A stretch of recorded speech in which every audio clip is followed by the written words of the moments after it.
Welcome to our session on universal precautions. Today, we'll explore the importance of treating all blood as potentially infectious. Universal precautions are essential for safety, assuming all blood and certain body fluids may be infectious. This approach protects clients, families, and healthcare workers from blood-borne pathogens. You'll learn to prevent exposure, protect everyone involved, observe safety protocols, and report incidents effectively. By the end of this course, you'll define universal and standard precautions, identify exposure situations, and demonstrate proper hand hygiene. You'll learn to use personal protective equipment correctly, prevent exposure to blood-borne pathogens, and follow Occupational Safety and Health Administration and Agency for Healthcare Administration requirements. Reporting exposure incidents per policy will also be covered. Welcome to the core training modules. Universal precautions involve treating all human blood and certain body fluids as potentially infectious. This approach is crucial for preventing disease transmission,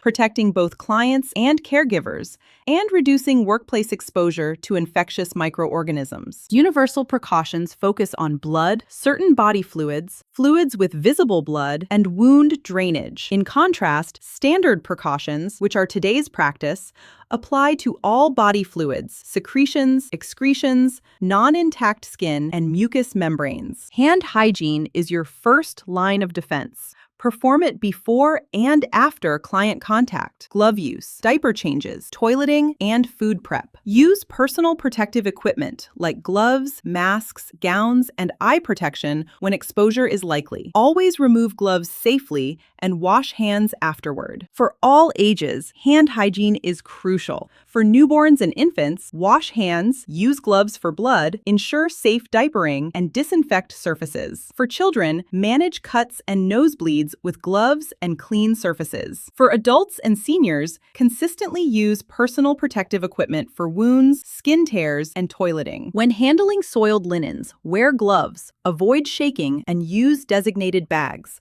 Always wash hands afterward. For blood or fluid spills, put on gloves, restrict access, use approved disinfectants, dispose of materials properly, and wash hands after removing gloves. In case of exposure incidents, like blood in the eyes or needle stick injuries, wash the area immediately and flush eyes if exposed. Notify your supervisor, complete documentation, and seek medical evaluation if directed. Treating every fluid as infectious is crucial for safety. This approach ensures protection for both healthcare providers and patients, minimizing the risk of transmission. Welcome to the section on case scenarios. When encountering blood in an infant's diaper, adhere to universal precautions. Wear gloves, document your observations, and report according to agency policy. This ensures safety and compliance with health standards. When a child falls and scrapes their skin, causing bleeding, immediately use gloves and adhere to standard precautions. Assist the child according to the plan of care and ensure to report the incident as required by protocol. When you notice blood on a dressing during personal care, immediately use personal protective equipment